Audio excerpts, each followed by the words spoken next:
न्यायालयामध्ये उलट तपासणीच्या वेळेस प्रश्न विचारतो, जास्त प्रश्न विचारतो याचा राग मनात धरून दोघांनी वकिलाला बेदम मारहाण केली।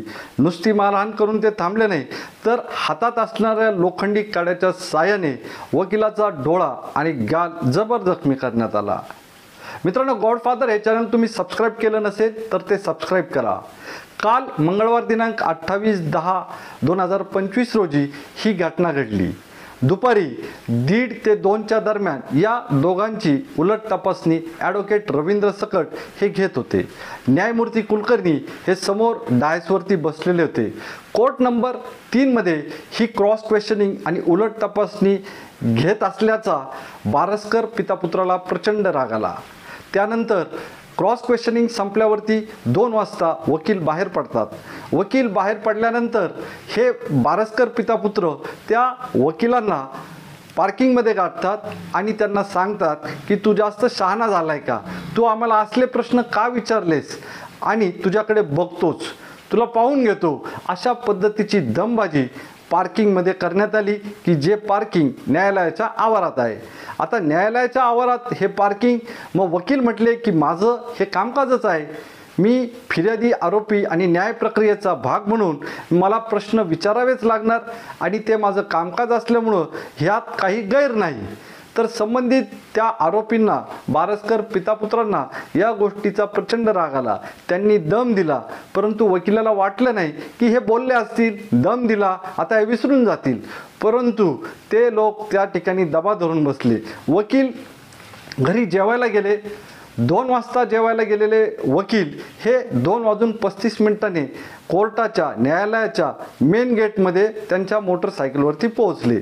मोटरसायकलवरती पोहोचल्यानंतर त्या बारस्कर पितापुत्रांनी, जनार्दन बारस्कर आणि ओम बारस्कर यांनी वकिलाला पुन्हा शिवीगाळ सुरू केली। त्यानंतर वकिलाची कॉलर पकडण्यात आली। कॉलर पकडून त्यांना गाडीवरनं खाली जमिनीवर पाडण्यात आलं। जमिनीवर पाडल्यावरती त्यांना मारहाण झाली। त्या मारहाणीमध्ये लोखंडी कडं हातात घातलेलं असल्यामुळं बारस्करांनी त्या काड्याच्या साहाय्याने त्या वकिलाला डोळ्यावरती आणि गालावरती जबर प्रहार केले आणि यामध्ये वकील जखमी झाले। हा सगळा प्रकार 10 मिनिटात घडला। या 10 मिनिटातच वकील स्वतःच्या जीवाच्या आकांताने बचावासाठी त्यांनी आरडाओरडा केला आणि आरडाओरडा केल्यानंतर आजूबाजूच्या नागरिकांनी, लोकांनी सोडवासोडव केली।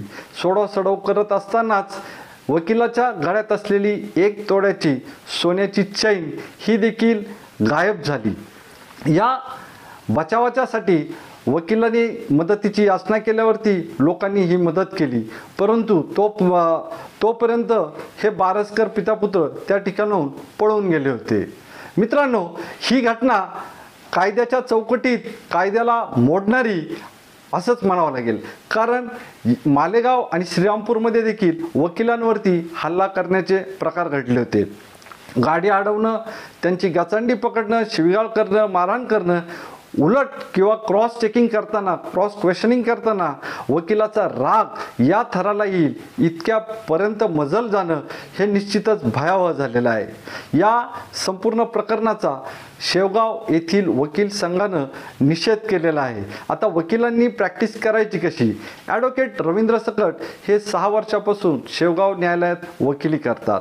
वकिली करताना ते आता सध्या जरी ज्युनियर असले तरी देखील त्यांची प्रॅक्टिस ही बऱ्यापैकी त्या ठिकाणी चालते आणि न्यायमूर्ती कुलकर्णी यांच्या समोर जी क्रॉस क्वेश्चनिंग झाली, उलट तपासणी झाली, त्याचा राग या जनार्दन बारस्कर आणि ओम बारस्कर यांनी धरला। पार्किंगमध्ये आणि कोर्टाच्या मेन गेट बाहेर यांना दमबाजी झाली, शिवीगाळ झाली, मारहाण झाली। या प्रकरणी शेवगाव पोलीस स्टेशनला FIR नंबर 925 नुसार BNS म्हणजे भारतीय न्याय संहितेनुसार 119, 118, 126, 115, 351, 352 नुसार गुन्हा नोंदवण्यात आलेला आहे। म्हणजे सरकारी कामात अडथळा आणणे, त्याचबरोबर जीवे मारण्याचा प्रयत्न करणे, मारहाण करणे, गंभीर दुखापत, इजा करणे, हे सगळे गुन्हे बारस्कर पितापुत्राच्या नावावरती लागलेले आहेत। मित्रांनो, या ना त्या कारणामुळे सामान्य माणसाला पोलीस स्टेशन किंवा कोर्टाची पायरी चढावी लागते. हे करत असताना अतिशय भावना वेगाने किंवा रागाने द्वेषाने कायद्याची माहिती नसताना काही लोक असं पाऊल उचलतात का, तर हे साफ चुकीचं आहे. परंतु बारसकर पितापुत्र हे कोर्टबग म्हणून मानले जातात. कोर्टबग म्हणजे त्यांना कोर्ट आणि पोलीस स्टेशनचा पूर्वानुभव आहे, दीर्घ अनुभव आहे आणि त्यामुळं ॲडव्होकेट रवींद्र सकट यांना झालेली मारहाण ही गंभीर आहे. त्यानंतर ते RH किंवा सरकारी दवाखान्यात जाण्याऐवजी त्यांना खाजगी रुग्णालयात उपचार घ्यावे लागले. या उपचारादरम्यान सुद्धा बारसकर कुटुंबापैकी काही लोक हे त्यांच्याकडे रागाने पाहत असल्याची माहिती ॲडव्होकेट रवींद्र सकट यांनी फोनवरनं गॉडफादर मीडियाला दिलेली आहे. मित्रांनो, कोर्ट आणि पोलीस स्टेशन याबाबत तुमचे अनुभव कसे आहेत? ॲडव्होकेट रवींद्र सकट यांच्या बाबत झालेला हा गंभीर मारहाणीचा प्रकार याबद्दल तुम्हाला नेमकं काय वाटतं, याबद्दल तुमच्या प्रतिक्रिया अवश्य कमेंट बॉक्समध्ये कळवायला विसरू नका. धन्यवाद.